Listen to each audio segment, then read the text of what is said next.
Nice to see you again, Mimi. You emailed us recently that you were involved in a firefight off the base. Tell us what happened.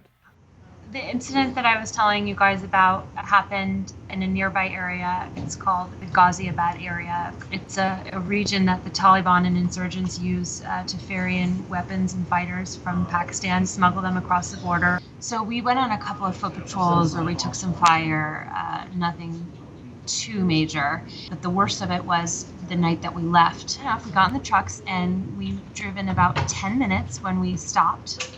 Eventually, we found out that heat signals had been spotted in a cornfield up ahead, and they thought that they were planting IEDs in the road, and that they had intercepted chatter saying that there was a possible ambush ahead.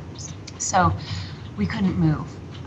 We were in the trucks for, I think, about 12 hours, stuck there on the road. Basically, by the time they killed the two guys in the cornfield and disrupted whatever was going on the road ahead, it was daylight. So now we had no option but to pull into the nearest place. It's called Jalala Compound. It's a known bad place, and we had no choice but to be there. And it was a beautiful compound. It was amazing. It was like the way you'd imagine Afghanistan would have been hundreds of years ago before war. Handcrafted wood moldings all around the building, handmade wooden doors. There are rose bushes of every color, lime trees, walnuts. I pretty quickly fell asleep, like sitting, we're all sitting on the floor. And, I was down for, a few minutes, and there was a huge explosion. And then there's an unforgettable sound, a sound I'd never heard before, which I found out later was the sound of a rocket-propelled grenade. And now you're hearing the terrible sound of our gun trucks fighting back. Terrible, just because of their sheer how loud and thunderous they are.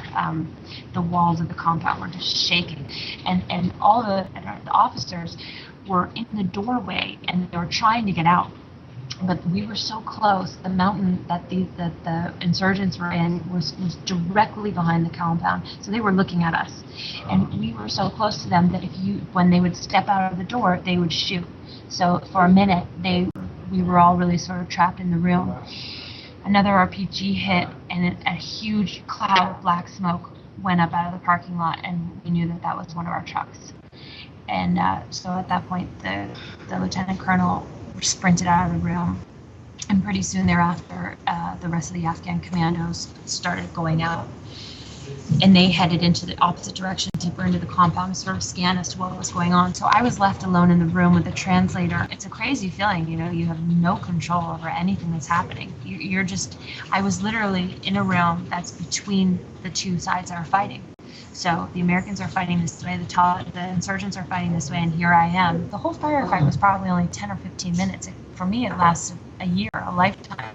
Eventually, the fighting died down. We learned that the truck had been hit. It was my truck. I found out afterwards at the end that the RPG, the rocket-propelled grenade, had hit the back of our truck. The whole truck caught on fire, and everyone had to escape through the gunner's turret, but it didn't hit with impact on the body of the truck, so everyone was safe. And then all of a sudden, I look up, and there's some Afghans serving us chai and walnuts and sweets, and now we're sitting in the courtyard drinking chai and sort of talking to everyone. It was an incredible experience.